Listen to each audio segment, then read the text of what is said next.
સિંગવડ તાલુકાની કટારાની પાલી પ્રાથમિક શાળામાં 48મો શાળા સ્થાપના દિવસ ઉજવવામાં આવ્યો અને તિથિ ભોજન આપવામાં આવ્યું। કટારાની પાલી પ્રાથમિક શાળાની તારીખ 2/9/1978 રોજ સ્થાપના થઈ, જે અંતર્ગત શાળાના 47 વર્ષ પૂર્ણ થતા 48મા વર્ષમાં પ્રવેશતા ગામના પ્રથમ નાગરિક એવા સરપંચ શ્રી શંકરભાઈ ઉર્ફે પિન્ટુભાઈ એમ ડામોર તથા જેમના ઘરમાં શાળાની શરૂઆત થઈ હતી તેવા વડીલ શ્રી ગોપાલભાઈ આર ડામોર, માજી સરપંચ તેમજ ગ્રામ પંચાયતના સભ્યશ્રીઓ, શાળા એસએમસી અધ્યક્ષ શ્રી નરેશભાઈ એલ ડામોર તથા સભ્યશ્રીઓ તથા શાળા સ્ટાફોએ બાળકોએ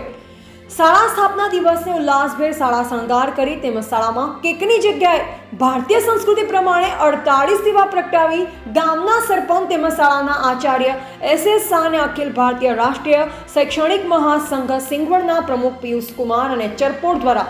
શાળાની સિદ્ધિ અને ભવિષ્યમાં શિક્ષણ મેળવી ખૂબ પ્રગતિ કરે તેવી શાળાના બાળકોને શુભેચ્છા પાઠવી। શાળામાં સરપંચશ્રીએ બાળકોને ચોકલેટ વહેંચી બધાને મોં મીઠું કરાવ્યું તેમજ શાળા સ્ટાફ દ્વારા બાળકોને તિથિ ભોજન આપી ગામમાંથી પધારેલ ગ્રામજનો સાથે તિથિ ભોજન કરી આખા દિવસને ખૂબ જ ઉત્સાહભેર ઉત્સવની જેમ ઉજવણી કરવામાં આવી।